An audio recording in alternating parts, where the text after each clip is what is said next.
જય Shri Krishna my dear VBN members, હું છું તમારો તપોમુનિ. આજે હું લઈને આવ્યો છું તમારા માટે એક ખાસ ટોપિક, ધન્યવાદ.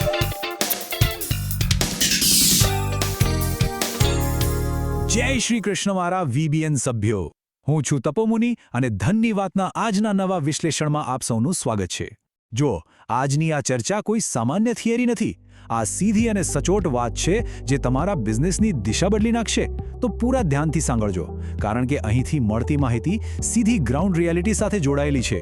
ચાલો સીધા મુદ્દા પર જઈએ.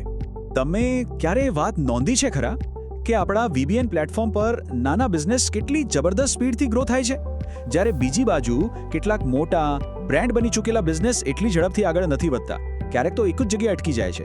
હવે વિચારો, આવું કેમ થાય છે? મોટા બ્રાન્ડ્સ પાસે તો વધારે પૈસા છે, મોટી ટીમ છે, છતાં નાની કંપનીઓ તેમને પાછળ કેમ છોડી દે છે? આ કોઈ સંયોગ નથી મિત્રો, આની પાછળ એક બહુ મોટું વિજ્ઞાન છે. આજે બજારની સૌથી મોટી ગેરસમજને તોડી નાખીએ. બિઝનેસની સાઇઝ ક્યારેય કોઈ પણ દિવસ તમારો ગ્રોથ નક્કી નથી કરતી. ગ્રોથ નક્કી કરે છે માલિકનું માઇન્ડસેટ, એટલે કે તમારી માનસિકતા. આ વાતને બરાબર મગજમાં બેસાડી લેજો. સાઇઝ કોઈ જ મહત્વ નથી રાખતી, સાચી તાકાત તો માઇન્ડસેટ છે.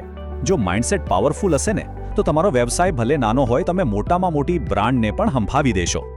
તો હવે સ્વાભાવિક પ્રશ્ન એ થાય કે એવી કઈ માનસિકતા છે, એવું શું છે નાના બિઝનેસ પાસે જે તેમને આટલો મોટો ફાયદો કરાવે છે? ચાલો આને જરા ડિટેલમાં સમજીએ. નાના બિઝનેસ પાસે મુખ્યત્વે 3 ખાસ ક્વોલિટીઝ હોય છે, અને આ 3 ગુણો જ તેમને બજારમાં એક અલગ જ લેવલની તાકાત આપે છે. આ જ એમની અસલી મૂડી છે. ધ્યાનથી સાંભળજો, આ 3 ગુણો કયા છે? પહેલો છે ભૂખ, ગ્રોથ માટેની તીવ્ર ભૂખ. બીજો છે લવચિકતા, એટલે કે ફ્લેક્સિબિલિટી, સમય પ્રમાણે બદલાવવાની ક્ષમતા. અને ત્રીજો, કદાચ સૌથી શક્તિશાળી ગુણ, સંબંધોની સાચી કિંમત સમજવી. બસ આ 3 વસ્તુઓ ભેગી થાય એટલે એક અજેય તાકાત બની જાય છે. સૌથી પહેલા વાત કરીએ આ ભૂખ વિશે. જો એક નાના બિઝનેસમાં હંમેશા આગળ વધવાની એક અજબની ભૂખ હોય છે. આવા બિઝનેસ માલિકોના મગજમાં એક જ ટાર્ગેટ હોય છે, ગમે તે થાય મારે ગ્રો થવું જ છે. આ ખાલી વિચાર નથી, આ એક જીદ છે. તેઓ કોઈ પણ નવી તક માટે હંમેશા તૈયાર હોય છે, અને આ જબરદસ્ત એનર્જી જ તેમને રોજ સવારે ઉઠીને પ્રગતિ તરફ ધકેલે છે. બીજો સૌથી અગત્યનો ગુણ છે લવચિકતા અથવા ફ્લેક્સિબિલિટી. નાનો બિઝનેસ ખૂબ જ ઝડપથી બદલાઈ શકે છે. હવે વિચારો, મોટા કોર્પોરેટમાં કોઈ એક નવો નિર્ણય લેવો હોય તો મહિનાઓ નીકળી જાય, મીટિંગો પર મીટિંગો થાય. જ્યારે નાનો બિઝનેસ એ કોઈ પણ જાતની સિસ્ટમની અડચણ વગર નવા આઈડિયાઝ તરત જ અપનાવી લે છે. માર્કેટમાંથી ફીડબેક મળ્યો નથી કે તરત જ ઇમ્પ્લિમેન્ટ કર્યો. આ સ્પીડ તેમને માર્કેટમાં હંમેશા આગળ રાખે છે. અને હવે ત્રીજો ગુણ, જે બિઝનેસની દુનિયામાં એક બ્રહ્માસ્ત્ર સમાન છે, એ છે સંબંધોની કિંમત. એક નાનો બિઝનેસ માલિકે બરાબર સમજે છે કે દરેક નવો કોન્ટેક્ટ કેટલો કિંમતી છે. અહીં એક પ્રેક્ટિકલ વાત સમજવા જેવી છે. તમારી પર્સનલ રેપ્યુટેશન, એટલે કે વ્યક્તિગત છાપ, એ તમારા બિઝનેસ પર સીધી અસર કરે છે. જ્યારે તમે સમયસર ફોલોઅપ કરો છો, લોકો પ્રત્યે આદર અને કૃતજ્ઞતા બતાવો છો, ત્યારે માર્કેટમાં તમારો એક અતૂટ વિશ્વાસ ઊભો થાય છે. રિયલ વર્લ્ડમાં આ નક્કર પ્રોફેશનલ રિલેશનશિપ છે જ તમારા માટે નવા ઓર્ડર્સ અને રેફરલ્સ લઈને આવે છે. આ કોઈ ફોર્મેલિટી નથી, આ બિઝનેસની અસલી કરન્સી છે. હવે જરા આ બંને માઇન્ડસેટનો તફાવત જુઓ. એક તરફ છે નાના બિઝનેસનું માઇન્ડસેટ, જ્યાં સંબંધો, કૃતજ્ઞતા અને સતત ફોલોઅપને જ ભગવાન માનવામાં આવે છે. અને બીજી તરફ મોટા બિઝનેસની એક અદૃશ્ય જાળ. ઘણીવાર બિઝનેસ મોટો થાય એટલે થોડો અહંકાર આવી જાય. મને તો બધું જ ખબર છે વાળી માનસિકતા કામ બગાડે છે. માલિક બધું જ કામ માત્ર સ્ટાફ પર છોડી દે છે, અને પરિણામ, ગ્રાહકો સાથેનું એ સીધું અને પર્સનલ કનેક્શન સાવ તૂટી જાય છે. અને મિત્રો, અહીંથી જ સૌથી મોટી નિષ્ફળતાની શરૂઆત થાય છે. જ્યારે માલિક બધું જ કામ ડેલિગેટ કરીને પોતે નેટવર્કમાં એક્ટિવ રહેવાનું બંધ કરી દેશે ને, ત્યારે ગેમ પૂરી થઈ જાય છે. આ એક અત્યંત ખતરનાક પોઝિશન છે. યાદ રાખજો, કોઈ પણ નેટવર્ક ત્યારે જ રિસ્પોન્ડ કરશે જ્યારે તેમાં તમારું અસલી અને પર્સનલ કનેક્શન હશે. માલિકની ગેરહાજરી નેટવર્કનો વિશ્વાસ અને એની ઉર્જા બંનેને ખતમ કરી નાખે છે.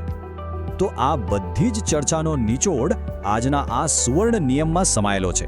નિયમ નંબર 6, બરાબર નોંધી લેજો. ગ્રોથ ક્યારે કદથી નથી આવતો. ગ્રોથ હંમેશા સાદગી અને નિષ્ઠાથી આવે છે. સાદગી અને નિષ્ઠા. તમે જેટલી સાદગીથી લોકો સાથે વ્યવહાર કરશો અને જેટલી પ્રામાણિકતાથી સંબંધો નિભાવશો, તમારો ગ્રોથ એટલો જ ગેરંટી સાથે થશે. આ એક એવો અચૂક નિયમ છે જે ક્યારે નિષ્ફળ નથી જ જતો. એટલે જો તમારો બિઝનેસ નાનો છે તો એ કોઈ નબળાઈ નથી. હકીકતમાં આ તમારી બહુ મોટી તાકાત છે. પણ હા, આ તાકાત ત્યારે જ કામ કરશે જ્યારે તમે 3 વાતોનું પાલન કરશો. પહેલું, તમારા પ્રયત્નોમાં સાતત્ય એટલે કે કન્સિસ્ટન્સી હોવી જોઈએ. બીજું, હંમેશા કંઈક નવું શીખવાની તૈયારી. તમારું લર્નિંગ મોડ ક્યારેય ઓફ ન થવું જોઈએ. અને ત્રીજું, નેટવર્ક સાથે સતત જોડાણ. જો આ 3 બાબતો તમે પકડી રાખી તો એક નાની કંપની પણ બજાર પર રાજ કરી શકે છે. હવે આ બધું પ્રેક્ટિકલી અમલમાં મૂકવું કેવી રીતે? અહીં જ VBN એક પાવરફુલ ગ્રોથ એન્જિન તરીકે કામમાં આવે છે.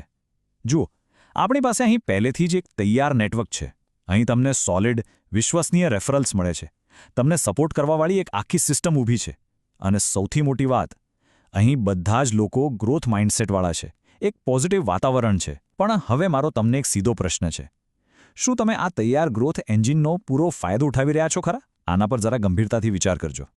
ખાલી વિચાર કરવા દે તો કશું થવાનું નથી, સાચું ને? હવે સીધા એક્શન લેવાનો સમય છે. વાતો બહુ થઈ ગઈ. હવે પ્રેક્ટિકલ કામ કરવાનું છે. અને એટલે જ આ અઠવાડિયા માટે હું તમને એક બહુ જ અગત્યનું પ્રેક્ટિકલ હોમવર્ક આપી રહ્યો છું. આ કોઈ રૂટીન કામ નથી. આ તમારા બિઝનેસને મલ્ટીપ્લાય કરવાનું પહેલું સોલિડ સ્ટેપ છે. તો કામ શું કરવાનું છે? એના 2 સ્પષ્ટ સ્ટેપ્સ છે. સ્ટેપ 1, આપણા નેટવર્કમાંથી એવા 5 સભ્યોને શોધી કાઢો જેઓ તમારા જેવો જ ક્લાયન્ટ બેઝ ધરાવતા હોય. એટલે કે જે કસ્ટમર પાસે તમે જાઓ છો એ જ કસ્ટમર પાસે એ પણ જતા હોય. અને સ્ટેપ 2, આ 5 સભ્યો સાથે મળીને તમારી એક પાવરફુલ ડ્રીમ ટીમ બનાવવાનું શરૂ કરો. તેમની સાથે વાત કરો, આઈડિયાઝ શેર કરો અને એકબીજાને સપોર્ટ કરવાનું બિલકુલ આજથી જ શરૂ કરી દો. હવે તમે કહેશો કે આ ડ્રીમ ટીમ કેમ બનાવવી? કારણ કે એક બહુ જ મોટું સત્ય છે.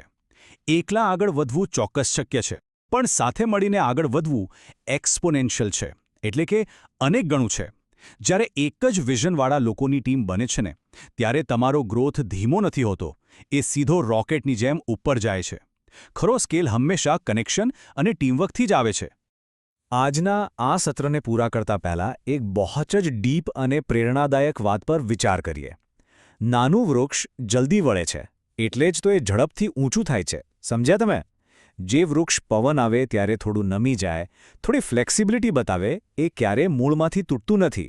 અને સમય જતાં એ જ વૃક્ષ આસમાનને આંબી જાય છે. નાના બિઝનેસની આ લવચિકતા, આ નમ્રતા જ તમારી સૌથી મોટી પ્રગતિનું રહસ્ય છે.